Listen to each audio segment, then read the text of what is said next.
Hello, നമസ്കാരം. Welcome to Saji's വേവട്ടെ. ഞാൻ പാചകമൊന്നുമല്ല കേട്ടോ. തൊട്ടടുത്ത പാടത്തൊക്കെ ഒന്ന് പോയി കണ്ണുനീര് വെള്ളം എന്നൊക്കെ പറയില്ലേ, ആ കുളത്തിലൊക്കെ ഒന്ന് നീന്തി കുളിക്കാൻ സ്കൂൾ വിട്ട് വന്ന മക്കളും കൂടി അവിടെ ഒരു വിസിറ്റിങ്. അവർ ചാടി ഓടി കളിക്കുന്ന കാണുമ്പോൾ നമുക്കൊരു സന്തോഷം. അവരൊപ്പം കൂടി ഒന്ന് നീന്തി അവിടെ നിറഞ്ഞു കിടക്കുന്ന കുളം, കണ്ണീര് വെള്ളം എല്ലാം നമ്മുടെ പഴയകാല ഓർമ്മകളിലേക്ക് ഒരു എത്തിനോട്ടം കൂടിയായിരുന്നു. അപ്പം നീന്തി കുളിച്ച് തിരിച്ചു പോകും.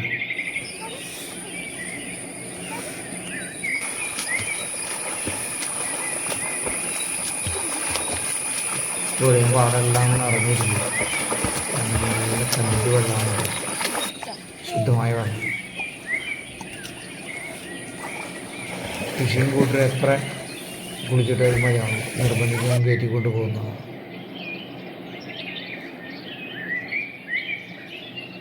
നമ്മളവിടുത്തെ കുളങ്ങളെല്ലാം കെട്ടി വൃത്തിയാക്കിയിട്ടുണ്ട്. ഒരു നല്ലൊരു ജലസംഭരണം കൂടിയാണ് ഇതെല്ലാം. അത് കാത്തു സൂക്ഷിക്കേണ്ടത് നമ്മുടെ ഒരു കടമയും കൂടിയാണ്.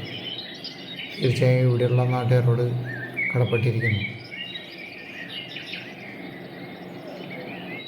കുറേ കാലത്തിന് ശേഷം കുളത്തിൽ നമ്മൾ കുളിക്കാനായിട്ട് ഇറങ്ങും.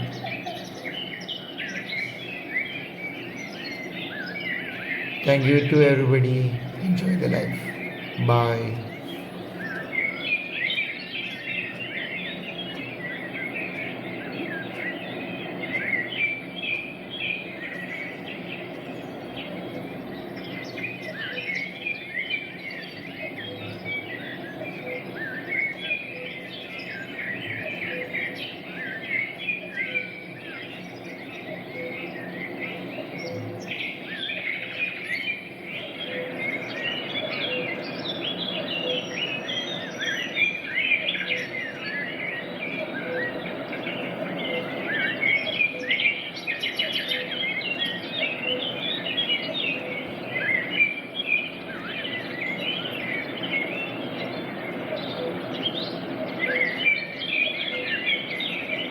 ഗ്രാമങ്ങളിലുള്ള ഈ മനോഹാരിതയും ഈ സന്തോഷവും ഇതൊക്കെ പലപ്പോഴും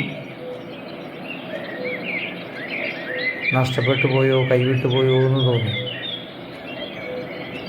സ്കൂൾ വിട്ടതിന് ശേഷമുള്ള ആ നീതികുളിയൊക്കെ എത്ര സ്ഥലങ്ങളുണ്ടോ എന്ന് തന്നെ നമുക്കറിയില്ല. എല്ലാവരും മൊബൈലും ടി വിയൊക്കെ ആയിട്ട്, അല്ലെങ്കിൽ പഠനവും മറ്റുള്ള കാര്യങ്ങളൊക്കെ ആയിട്ട് സമയം കഴിക്കുക.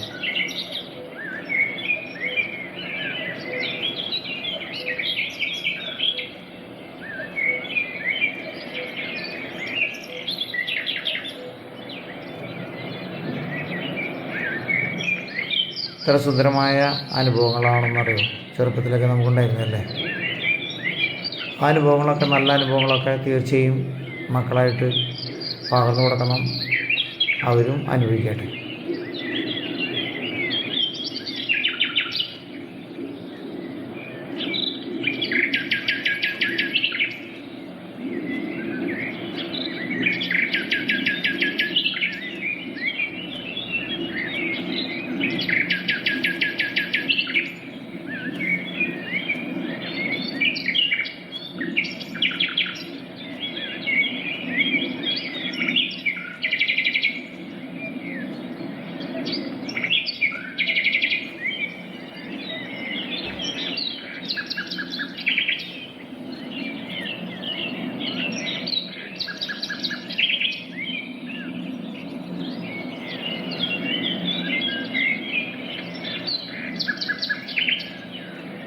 നാട്ടുപുറങ്ങളിലൊക്കെ എപ്പോഴും വെള്ളം ശുദ്ധമാണ് കേട്ടോ.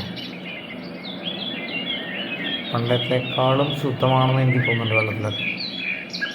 വെള്ളത്തിലുള്ള അഴുക്ക് മിക്കവാറും അസുഖങ്ങളൊക്കെ വരുത്തുമെന്ന് പറയുന്നേക്കാം. പക്ഷേ നല്ല സൂര്യപ്രകാശം ഏൽക്കുന്ന സ്ഥലം, മൃഗങ്ങളൊന്നും ഇറങ്ങാത്ത നല്ല ഫിൽറ്റർ ചെയ്ത വെള്ളം തന്നെയാണ് കേട്ടോ.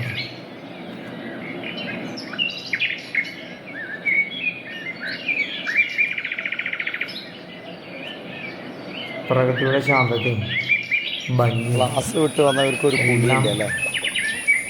ക്ലാസ് വിട്ട് തന്നെ വില്ലേജ് ലൈഫ് ഒരു കുളി കാത്തു സൂക്ഷിക്കണേ.